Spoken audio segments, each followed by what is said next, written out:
Greetings and salutations, everybody. This is Jacob.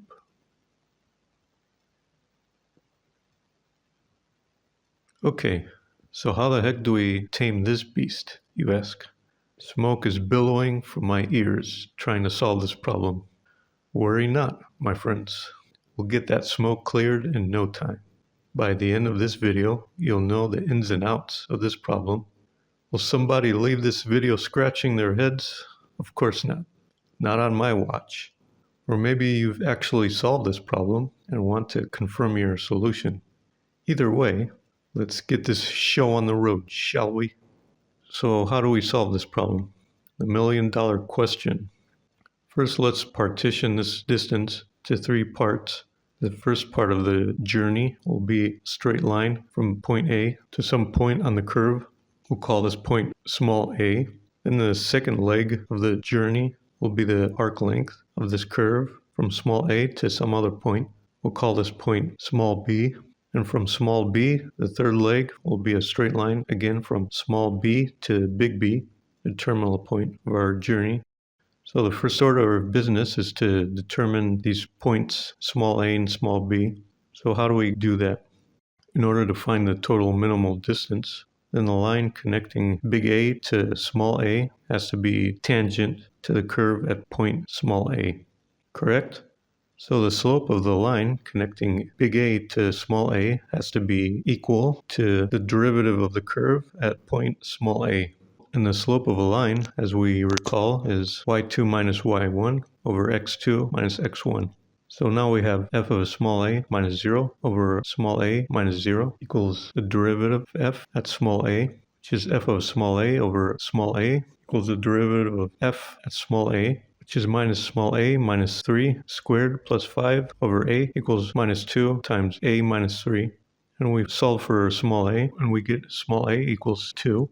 Moving on to small b now. We have 0 minus f of b over 6 minus b equals minus 2 times b minus 3, which is minus f of b over 6 minus b equals 2 times b minus 3. And we solve for b and we get b equals 4. So now our minimal distance will be the distance between the origin and the point 2, comma f of 2, which is 4.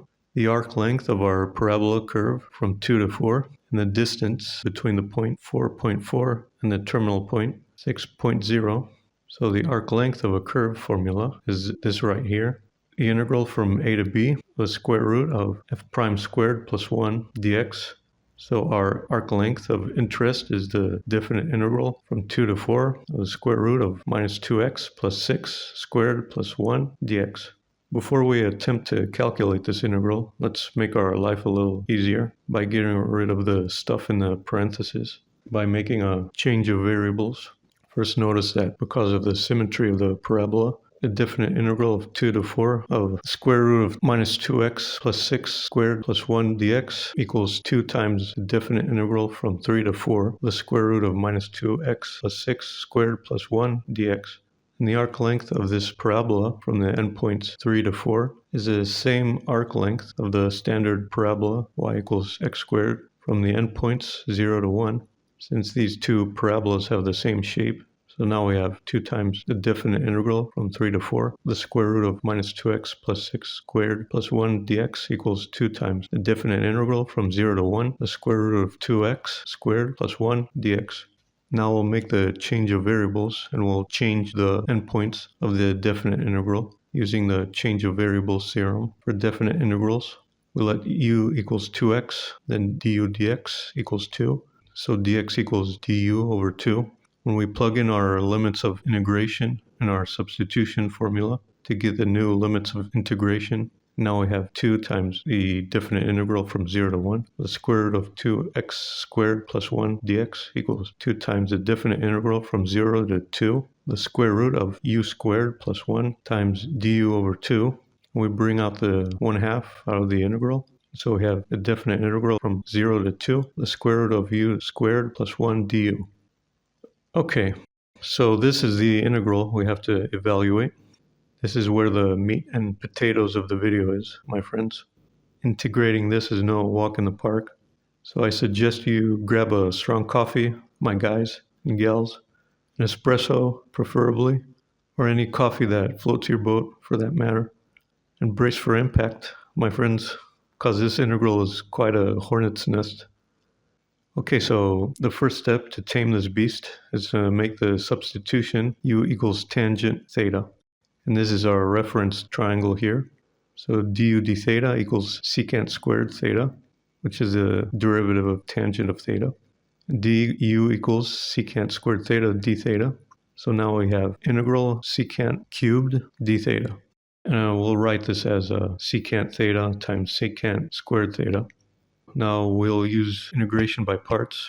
Secant squared theta will be our dv, and secant theta our u, and we have integral of secant squared theta, d theta equals tangent theta times secant theta minus integral of tangent squared theta times secant theta, d theta.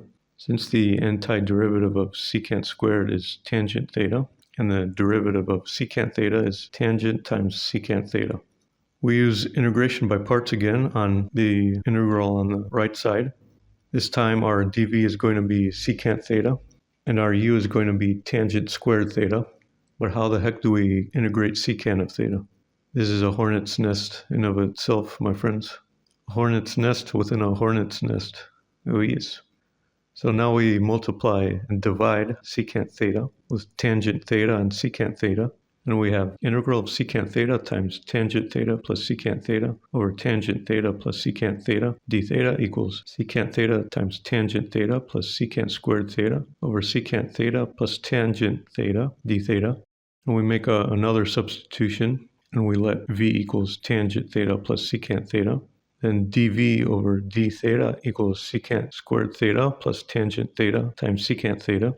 We solve for d theta and we get dv over secant squared theta plus tangent theta times secant theta. And we plug that in our integral and we get secant theta times tangent theta plus secant theta squared over v times secant theta tangent theta plus secant squared theta dv, and the numerator and the denominator cancel out. And we're left with the integral of 1 over v dv, and we integrate this. We get ln of v plus c. And we back substitute our variable, so the integral of secant theta d theta equals ln of absolute value of tangent theta plus secant theta. Now we're ready to use integration by parts again on what we have so far. And we have integral of tangent squared theta, secant theta d theta equals ln of absolute value of secant theta plus tangent theta times tangent squared theta minus integral of 2 times tangent theta times secant squared theta times ln of absolute value of secant theta plus tangent theta d theta. So far we have this expression here, as you see here. So now we have to evaluate the last integral on the right side. We use integration by parts again.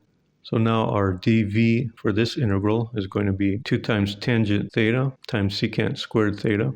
And the antiderivative of this is secant squared theta. And our u is going to be ln of absolute value of secant theta plus tangent theta. And the derivative of this is secant theta, since we just derived it.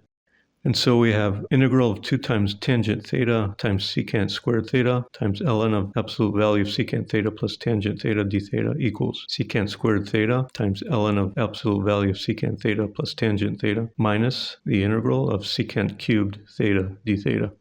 And notice we've gone around in a circle. We've achieved the same integral we have on the left-hand side with the opposite sign. This is exactly what the doctor ordered, my friends. As far as integration by parts is concerned, going around in circles is a good thing.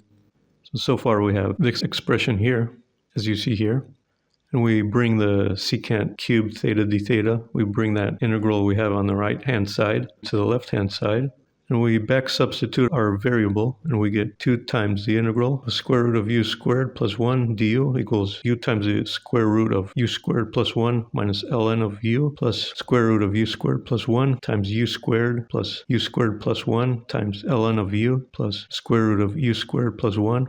And we simplify this algebraically, and we end up with the integral of square root of u squared plus 1 du equals 1/2 times u times square root of u squared plus 1 plus 1/2 times ln of u plus the square root of u squared plus 1. So now we plug in our endpoints and we end up with square root of 5 plus 1/2, the natural logarithm of 2 plus the square root of 5 minus 0 minus 1/2 of the natural logarithm of 1, which is 0. And so we end up with 2.957 units, which is our arc length. So our total minimal distance is the square root of 4 minus 0 squared plus 2 minus 0 squared plus 2.957 plus square root of 0 minus 4 squared plus 6 minus 4 squared, which is a grand total of 11.9 units. So that's all she wrote, my friends. That's your answer.